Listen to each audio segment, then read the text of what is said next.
Equation जो भी हमारे सामने दिया होता है उसको हम लोग क्या करते हैं, उसको हम लोग इस फॉर्म में लिखते हैं, above equation can be written in form of a x equal to b. ठीक है, where where a is 1 1 1 and 2 minus 1 3 and 3 1 minus 1. This is your x, sorry, a, and this is x, x y z, and this is b. B is also a column matrix, that is 3 16 and minus 3. ठीक है, तो जब A x is equal to B के form में लिख लेते हैं, उसके बाद हम लोगों का अगला स्टेप क्या था कि now we have to decompose this matrix A is equal to L into U. ठीक है, this implies that you can write it as 1 1 1 2 minus 1 3 and 3 1 minus 1, and this is equal to lower triangular matrix and upper triangular matrix। तो जरा सा सोचिएगा, हम लोग कौन सा मेथड यूज कर रहे हैं, क्राउड्स मेथड। क्राउड्स मेथड में हम लोग एल आई आई को 1 लेते थे या यू आई आई को 1 लेते थे। तो थोड़ा सा रिकॉल कीजिए तो आपको याद आ जाएगा कि डू लिटिल में एल आई आई 1 लेते थे और क्राउड्स में यू आई आई 1 लेते थे। तो फिलहाल यहाँ पर एल 1 1 होगा, फिर 0 0, L21 L22 0, फिर L31 L32, फिर L33, and the other matrix will be, यहाँ पर 1 हो जाएगा, U12 U13, फिर 0 1 U23, फिर उसके बाद 0 0 1। दिमाग में आ रहा होगा कि ये अपर ट्रायंगुलर मैट्रिक्स है तो ये बीच में डायगोनल 1 1 1 क्यों ले लिया, वहां तो यू यू यू होना चाहिए। तो जब क्राउड्स मेथड का यूज करते हैं तो वही मैंने कहा था, क्राउड्स मेथड में हमेशा ही यू आई आई की वैल्यू हम लेते हैं 1, और अगर जो दूसरा होता है एक डू लिटिल होता है, ठीक है, तो उसमें हम लेते हैं एल आई आई की वैल्यू 1। तो फिलहाल हम लोगों को क्राउड्स पढ़ना है, इसलिए इसको 1 लेंगे, इसको 1 नहीं लेंगे। ठीक है, अब ये दोनों का मल्टीप्लिकेशन करते हैं, तो दोनों का जब मल्टीप्लिकेशन किए तो ये फर्स्ट रो फर्स्ट कॉलम में मल्टीप्लाई होगा, तो ये हो गया L11, फिर फर्स्ट रो सेकंड कॉलम में मल्टीप्लाई हो जाएगा तो ये हो जाएगा L11 U12, फिर उसके बाद first row second third column में मल्टीप्लाई होगा, ये हो जाएगा L11 U13। ठीक है, फिर सेकंड रो फर्स्ट कॉलम में मल्टीप्लाई हो जाएगा, ये हो जाएगा L21, फिर सेकंड रो सेकंड कॉलम में मल्टीप्लाई होगा तो L21 U12 L21 U12 plus L21 U12 plus L22। ठीक है, L22, फिर सेकंड रो थर्ड कॉलम में मल्टीप्लाई होगा तो L21 U13 L21 U13, फिर L22 into U23 plus L22 U23, फिर 0 इंटू 1 0, फिर उसके बाद आ जाइए थर्ड रो में, थर्ड रो फर्स्ट कॉलम में मल्टीप्लाई होगा तो L31 third row second column में मल्टीप्लाई होगा L31 U12 L31 U12, फिर L31 U12 हो गया प्लस L32, ठीक है, एक मिनट, L31 U12 हो गया, फिर उसके बाद फर्स्ट रो में हो गया सेकंड कॉलम में L31 U12 plus L32 plus L32, फिर उसके बाद third row third column L31 U13 फिर L32 U23 plus L32 U23, फिर L33, ठीक है, L33, तो ये इन दोनों लोअर ट्रायंगुलर मैट्रिक्स और अपर ट्रायंगुलर मैट्रिक्स का प्रोडक्ट आ गया। अब करेस्पॉन्डिंग एलिमेंट्स को कंपेयर करेंगे जब हम, तो करेस्पॉन्डिंग एलिमेंट्स को कंपेयर करने पे मिल जाएगा L11 इज इक्वल टू 1। ये फर्स्ट एलिमेंट इसके फर्स्ट एलिमेंट के बराबर है ना, क्यों? ये बात समझ में आ रही है? ये किनारे कर दो, इसके इक्वल ही है ना ये, तो ये मैट्रिक्स दोनों एक दूसरे के इक्वल हैं, तो हम लिख सकते हैं L11 इक्वल टू 1। फिर उसके बाद और कंपेयर कर दिया जाए तो क्या आ जाएगा, second column second element compare किया जाए L11 U12 is equal to 1, तो ये हो गया L11 U12 इक्वल टू 1। तो इसको जब L11 की वैल्यू आपको मालूम है तो U12 की वैल्यू क्या हो जाएगी, U12 इज इक्वल टू 1 हो जाएगा, ठीक है। फिर उसके बाद L11 U13 इक्वल टू 1 है, तो ये हो जाएगा L11 U13 इक्वल टू 1 हो जाएगा। तो यहाँ से L11 की वैल्यू मालूम है, उसको जब पुट कर देंगे तो U13 की वैल्यू क्या हो गई, U13 की वैल्यू आ गई 1। फिर उसके बाद L21 की वैल्यू कंपेयर करते हैं, L21 की वैल्यू 2 हो गई, ठीक है। चलो करते हैं, L21 की वैल्यू क्या हो गई, L21 की वैल्यू आ गई 2, ठीक। फिर उसके बाद दूसरे वाले का L21U12, यह L21U12 into plus L22 equal to, ये किसके बराबर है, -1 के। अब जरा सोचो यहाँ से क्या क्या मिल सकता है, L21 की वैल्यू 2 रख दो, U12 की वैल्यू 1 रख दो, तो 2 1 जा 2 हो गया, और L22 की वैल्यू क्या हो जाएगी, 2 1 जा 2 हो गया, -2 -3 हो जाएगा। L22 की वैल्यू क्या आ गई, -3। फिर उसके बाद इसी तरह से सारे की वैल्यू हम लोग निकालते चलेंगे ना फाइनली। तो अब ये हो गया L21U13 L21U13 plus L22U23 equal to किसके बराबर है, 3 के। तो यहाँ से जरा सोचो क्या मिल जा रहा है, L21 की वैल्यू क्या है, L21 की वैल्यू 2, U13 क्या है 1, 2 1 जा 2, ठीक है, 2 उधर गया 3 -1 3 -2 क्या हो गया 1 हो गया, ठीक है। L22 की वैल्यू -3, तो ये -1 था, सॉरी 1 था, और ये -3, L22 की वैल्यू -3। तो जब ये फाइनली उधर गया ना तो U23 की वैल्यू क्या मिल गई, U23 की वैल्यू आ गई -1/3, ठीक है।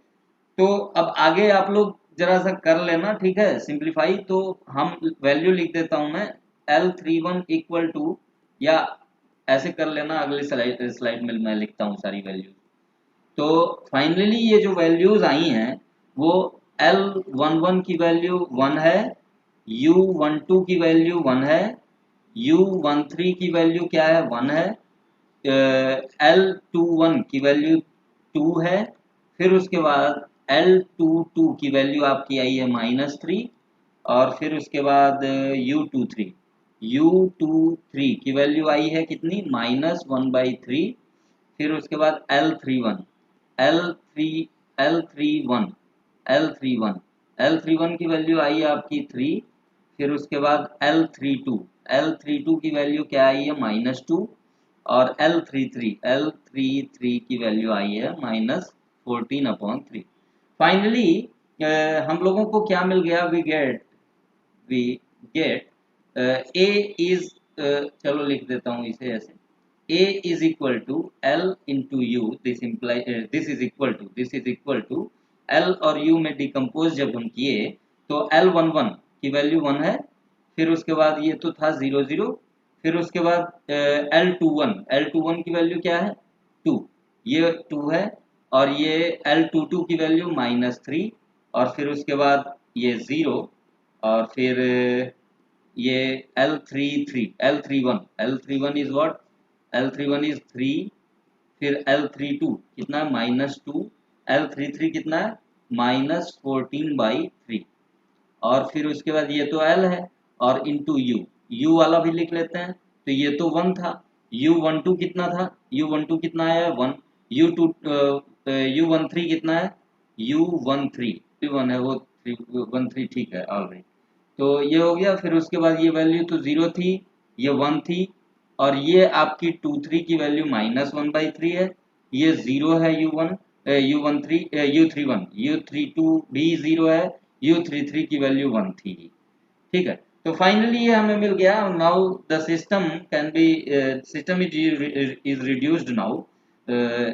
Now ax equal to b, you can write it as ax equal to b can be written as l into u into x equal to b, ठीक है। Now this is your equation number 1 suppose, ठीक है। Now again let u x is equal to y, so that so that 1 becomes ly, okay, ly is equal to b। चलो l की value रखते हैं। l की value आपको मालूम है क्या है, ये आपका l था और ये था क्या u।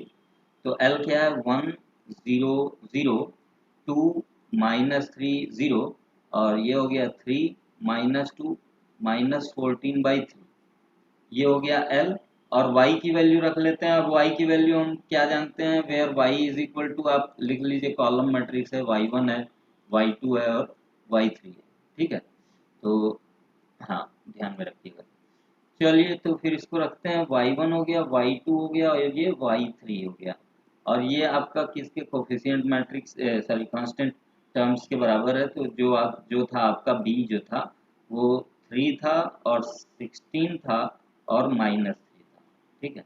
अब यहाँ से सिंप्लीफाई जब करेंगे, इसको इक्वेशन के फॉर्म में लिखेंगे तो first row into first column थे, ठीक। फाइनली ये y1 इज इक्वल टू आपका आ जाएगा 3 और दूसरा इक्वेशन हो जाएगा 2y1 -3y2 इक्वल टू ये आ गया आपका 16 और ये आ जाएगा तीसरा 3y1 -2y2 और -14/3 y3 इज इक्वल टू -3। अब जरा सोचिएगा y1 की वैल्यू अगर जो 3 है तो y2 की वैल्यू क्या हो जाएगी, जरा बताइए तो।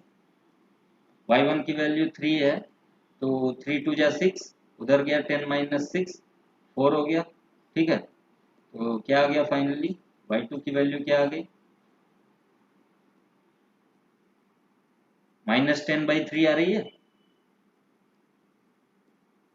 क्यों? Yes sir. अच्छा, फिर उसके बाद y3 इसी तरह से y2 की वैल्यू -10/3 पुट कर दीजिए और y1 की वैल्यू 3 पुट कर दीजिए। y3 की वैल्यू फाइनली क्या आ रही है, जरा सा सोचिए तो। y3 की वैल्यू 4 आएगी, देख लीजिएगा। Yes sir. चलिए अब नाउ अब आपको क्या पता चल गया, y1 y2 y3 पता चल गया है, तो आप लोग इसमें वापस रख सकते हैं, ठीक है। Now u x equal to y, यही जो बैकवर्ड सब्स्टिट्यूशन और फॉरवर्ड सब्स्टिट्यूशन कर रहे थे ना, ये फॉरवर्ड सब्स्टिट्यूशन से आपको ये मिल गया। अब बैकवर्ड सब्स्टिट्यूशन यहाँ कर देंगे, कैसे करेंगे, yx is equal to y इम्प्लाइज ux is equal to y इम्प्लाइज u की वैल्यू आपकी क्या थी 1 1 1 एंड 0 1 -1/3, कहाँ से लिख रहे हैं, यहाँ से लिख रहे हैं, ठीक है, यहाँ से। तो फिर उसके बाद ये हो गया 0 0 1, ठीक है। ये u था आपका और x क्या था आपका, x1 नहीं xyz था, xyz था, ठीक है। तो xyz ये हो गया और ये आपका है y आपने निकाल रखा है। अब क्या है 3 और -10/3 और ये है क्या 4, ठीक है। जब इसको आपने सॉल्व किया तो फाइनली 3 इक्वेशंस मिल जाएंगे, x plus y plus z is equal to 3 हो गया और ये हो गया y -1/3 z इक्वल टू -10/3 और ये तीसरा जो इक्वेशन मिल जाएगा वो हो जाएगा z इक्वल टू 4, ठीक है। तो चलिए z इज इक्वल टू 4 है और यहाँ से अगर जो z की वैल्यू 4 यहाँ पर रखेंगे तो y की वैल्यू क्या हो जाएगी, जरा सोचिए तो 4/3 -10/3 क्या हो गया, y की वैल्यू क्या आ गई -2, बहुत बढ़िया। फिर उसके बाद ये y और ये z ये दोनों जब x में रखेंगे, ऊपर वाले इक्वेशन में रखेंगे तो x की वैल्यू मिल जाएगी, x की वैल्यू क्या हो जाएगी 1 हो जाएगी। तो फाइनली x इक्वल टू 1 और y इक्वल टू -2 और z is equal to 4। This is our required answer. किसी को किसी स्टेप में कोई प्रॉब्लम है, टाइम हो तो एक बार फिर से मैं एक्सप्लेन कर दूं। टाइम है। एक बार फिर से मैं एक्सप्लेन कर देता हूँ कि क्या किया हूँ, जरा सा फिर से ध्यान दीजिए आप लोग कि हाँ, ये मान लीजिए आपके पास ये इक्वेशन दिया हुआ है, इसको क्राउड्स मेथड से सॉल्व करना है। तो क्राउड्स मेथड से सॉल्व करना है तो इसमें जो कोफिशिएंट मैट्रिक्स ये ए दिखाई दे रहा है जो यहाँ है, इस कोफिशिएंट मैट्रिक्स को आप लोग लोअर ट्रायंगुलर मैट्रिक्स और अपर ट्रायंगुलर मैट्रिक्स में डिकम्पोज करेंगे। और अगर जो उसी लोअर ट्रायंगुलर मैट्रिक्स में सॉरी अपर ट्रायंगुलर मैट्रिक्स में यू आई आई मतलब डायगोनल के एलिमेंट्स 1 ले लिए तो वही आपका है क्राउड्स मेथड। ठीक है, चलिए करते हैं। ये सिस्टम ऑफ इक्वेशन इसको इस फॉर्म में लिख सकते हैं A x is equal to B, जहां पर ए आपका कोफिशिएंट टर्म्स है, कोफिशिएंट्स है सारे, और कोफिशिएंट मैट्रिक्स स्क्वायर मैट्रिक्स यहाँ पर है। ठीक है, और x जो है वो आपका कॉलम मैट्रिक्स ऑफ वेरिएबल्स है, और b जो है वो column matrix of constant terms है। ठीक है, अब उसके बाद काम ये है कि इसको हम डिकम्पोज करेंगे। a को l और u में मतलब लोअर ट्रायंगुलर मैट्रिक्स और अपर ट्रायंगुलर मैट्रिक्स में डिकम्पोज किए। ध्यान केवल ये रखना है कि चूंकि हम लोग क्राउड्स मेथड का यूज कर रहे हैं तो हमेशा ही यू आई आई मतलब diagonal element in upper triangular matrix will be 1। तो यहाँ डायगोनल एलिमेंट्स जो हैं वो 1 1 1 ले लिया। नहीं तो होता क्या, u11 u22 u33 ये सारे होते। ठीक है, तो u आई आई मतलब क्या होना चाहिए, 1 होना चाहिए क्राउड्स मेथड के लिए। फिर इन दोनों को जब ना हमने मल्टीप्लाई कर लिया, मल्टीप्लाई करने के बाद मल्टीप्लाई करने का तरीका तो यही है, फर्स्ट रो को उठाए और फर्स्ट कॉलम को उठाए। तो उसके बाद ये क्या हो गया, L11 into 1 plus 0 into 0 plus 0 into 0, finally ये हो गया। ठीक है, फिर उसके बाद first row second column, first row third column, इस तरह से। फिर सेकंड रो उठाएंगे, सेकंड रो को भी पहले वाले कॉलम से मल्टीप्लाई करेंगे, यहाँ लिखेंगे। तो पहले वाले कॉलम से मल्टीप्लाई किए L21 into 1 L22 into 0 0 into 0 this is equal to L21। ठीक है, L21 इंटू U12 फिर L22 इंटू 1, ये इतना लिखे, बाकी 0 इंटू 0 0। ठीक है, इसी तरह से सिंपली ये रो इस कॉलम में मल्टीप्लाई होगा, थर्ड कॉलम थर्ड एलिमेंट दे देगा। ठीक है, इस सेकंड रो का थर्ड कॉलम का एलिमेंट मिल जाएगा। फिर ये रो इस रो में इस कॉलम में आपने ऑपरेट किया तो ये पहला एलिमेंट, फिर दूसरा, तीसरा। ये मैट्रिक्स का मल्टीप्लिकेशन होता है, जिसको नहीं मालूम होगा एक बार देख लीजिएगा कहीं से मैट्रिक्स का मल्टीप्लिकेशन कैसे होता है। ठीक है, फिर उसके बाद दो मैट्रिक्स एक दूसरे के इक्वल तभी कहे जा सकते हैं जब उनके करस्पॉन्डिंग एलिमेंट्स इक्वल हों। तो ये मैट्रिक्स जो दोनों आपको दिख रही हैं, एक तो ये और दूसरी ये दोनों मैट्रिक्स एक दूसरे के इक्वल तभी कह सकते हैं जब दोनों के करस्पॉन्डिंग एलिमेंट्स इक्वल हों। तो हम यहाँ से शुरू करते हैं फर्स्ट और फर्स्ट कॉलम के एलिमेंट से, L I I is equal to 1 हो गया। और उसके बाद यहीं से हमें हेल्प मिलती जाती है, अगले एलिमेंट को कंपेयर करेंगे तो ये मिलेगा L11 की वैल्यू यहाँ से उठा के रख दिए तो क्या मिल गया, U12 मिल गया। फिर U12 मिलने के बाद फिर उसकी हेल्प से L11 की हेल्प से 13 निकाल लिए। फिर उसके बाद करते करते हमें फाइनली जितने भी यहाँ अननोन दिखाई दे रहे हैं लोअर ट्रायंगुलर मैट्रिक्स और अपर ट्रायंगुलर मैट्रिक्स में, सारे की वैल्यूज बड़े आराम से हमें मिल जाएगी। ठीक है, जब सारी वैल्यूज मिल गई, सारी वैल्यूज को हमने यहाँ पर जो है नोट कर लिया। उसके बाद था क्या, ये एल और यू क्या था, ए को ही हमने डिकम्पोज किया था एल और यू में। मतलब कहने का ये है कि ये कोफिशिएंट मैट्रिक्स को ही हमने लोअर ट्रायंगुलर मैट्रिक्स और अपर ट्रायंगुलर मैट्रिक्स में डिकम्पोज किया। अब डिकम्पोज करने के बाद जब सारे की वैल्यू आ गई तो सारी की वैल्यू रख देते हैं। और आप मन करेगा तो इसको चेक भी कर लीजिएगा, दोनों का प्रोडक्ट निकालेंगे तो कांस्टेंट टर्म कोफिशिएंट मैट्रिक्स के बराबर ही आ जाएगा ये। ठीक है, फिर उसके बाद A x is equal to B में हम लोग क्या करते हैं कि ए को जब डिकम्पोज किए एल इंटू यू में तो एल यू एक्स लक्स इक्वल टू बी हो गया। और यू एक्स को फिर हमने क्या मान लिया है, वाई। ठीक है, यू एक्स को जब वाई मान लिया और यू हमें पता है, वाई पता है, सॉरी यू हमें पता है और सॉरी अभी नहीं पता है।